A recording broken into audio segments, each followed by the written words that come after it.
ખાલી ઘરમાં બેસી અને સનાતની છીએ આવું બોલશો તો ધર્મ નહીં ટકે. ઘરમાં લાઈટ વહી જાય અને દીવો કરો અને મોડા સુધી લાઈટ ન આવે ને ફરી પાછું અંધારું તમારે ન જોતું હોય તો એમાં દિવેલ પૂરવું આવશ્યક છે.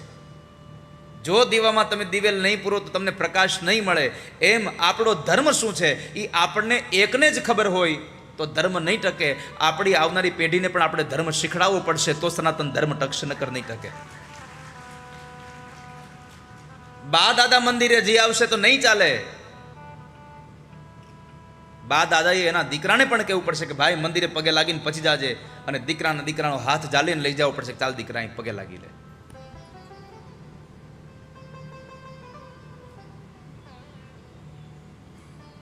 પણ આપણી તો માનસિકતા જ એવી છે કે હવે જુવાનીઓને કથામાં ન ગમે, એને શું લઈ જવા, આપણે વડીલો કથામાં જઈ આવીએ.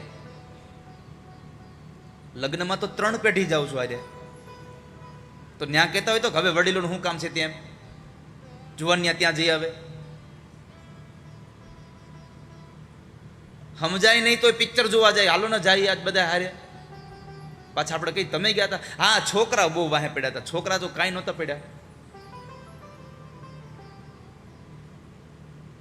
ધર્મના કામમાં જવું હોય તો માત્ર વડીલોને જ જવું છે, બાકી બધાને જવું છે. ભાગવતજીના મહાત્મ્યનો મેં શ્લોક આપને યાદ કરાવ્યો હતો કે બધી જગ્યાએ કદાચ તમે એકલા જાઓ ચાલશે, પણ ભગવાનની કથા સાંભળવા જાઓ ત્યારે 3 પેઢી એક સાથે જાજો. સનત કુમારો અને નારદજીનો જે સંવાદ ગંગાના ઘાટ ઉપર, આનંદ નામના તટ ઉપર, ખબર પડી બધા ઋષિ મુનિઓને કથા છે. ભૃગુર વસિષ્ઠશ્ચ વનશ્ચ ગૌતમો આદિ બધા જ ઋષિ મુનિઓ જ્યારે આવે છે ત્યારે એમાં લખ્યું છે વ્યાસ, પરાશર અને શુક આ ત્રણેય ભગવાનની કથામાં બેઠા છે. એટલે કહ્યું છે કે કથા સાંભળવા માટે એકલા નહીં, 3 પેઢીઓને પણ એક સાથે જઈને બેસવું જોઈએ. ખબર પડે કે આપણી પરંપરાઓ શું છે.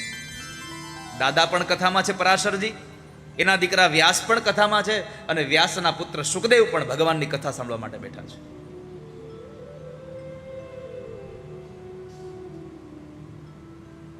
આપણા ધર્મનું રક્ષણ કરવું હોય તો આપણી ફરજ છે આપણે આવનારી પેઢીને આપણા ધર્મનું જ્ઞાન આપીએ. બહુ કરુણા સાથે કહેવું પડે છે કે અત્યારના મા બાપ પોતાના દીકરાઓને દીકરીઓને પોતાનો પ્લોટ કેટલા ફૂટનો છે એ લખી દે છે, પોતાની ઓફિસ કેટલા રૂપિયામાં લીધી હતી અને હવે કેટલામાં વેચવી જોઈએ લખી દે છે, પોતાની પ્રોપર્ટી ક્યાં ક્યાં છે બધું લખી દે છે. પણ અત્યારના મા બાપ પોતાના કુળદેવી કોણ છે એને કેટલા નિવેદ કરવાના, આપણા કુળદેવ કોણ છે એને કેટલા નિવેદ કરવાના, કઈ તિથિએ નિવેદ કરવાના, કઈ પદ્ધતિથી નિવેદ કરવાના, અરે એનું છોડો. આપણા છોકરાઓને 4થી પેઢીનું નામ નથી આવડતું.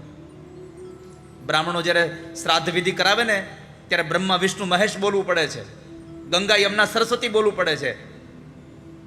આમ ધર્મ નહીં ટકે. હા, એ છોકરાને પાછા એ ખબર હોય કરીનાના કેટલા છોકરા છે, એના શું નામ છે એને એ ખબર હોય બધી. બોલીવુડના બધા હીરો હિરોઈનના એને નામ આવડતા હોય. ભલે ના આવડે, હું ક્યાં ના પાડું, મને વિરોધ નથી, પણ મારો વિરોધ ત્યાં છે કે બોલીવુડના જે તમારા ઘરમાં કશું નથી નાખવાના, જેના થકી તમે ઓળખાવ છો એ તમારા વડવાઓના નામ તો તમને આવડવા જોઈએ, તમારી પેઢીઓના નામ તો આવડવા જોઈએ. પણ નથી આવડતાનું એક મૂળ કારણ એ છે કે આપણે આપણા છોકરાઓને આપણી આગલી પેઢીના નામ લખીને આપ્યા જ નથી કોઈ દિવસ. દીકરાઓને સંપત્તિ આપો ત્યારે સાથે સાથે આ સંસ્કાર પણ આપતા જાઓ.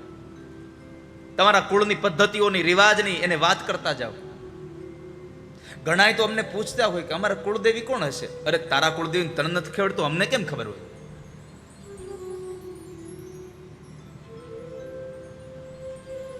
પોતાને પોતાના પરિવારની કુળની ખબર નથી હોતી. આમ ધર્મ નહીં ટકે. સંતાનોને ધર્મનું જ્ઞાન આપવું જ પડશે.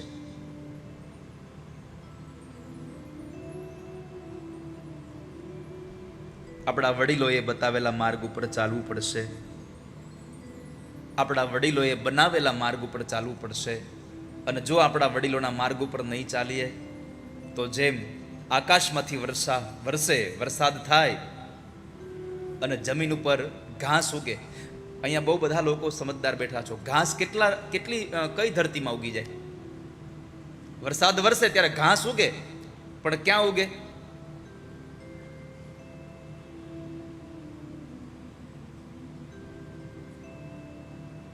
જે રસ્તા ઉપર તમે હાલો નહીં ને ત્યાં ઘાસ ઉગે.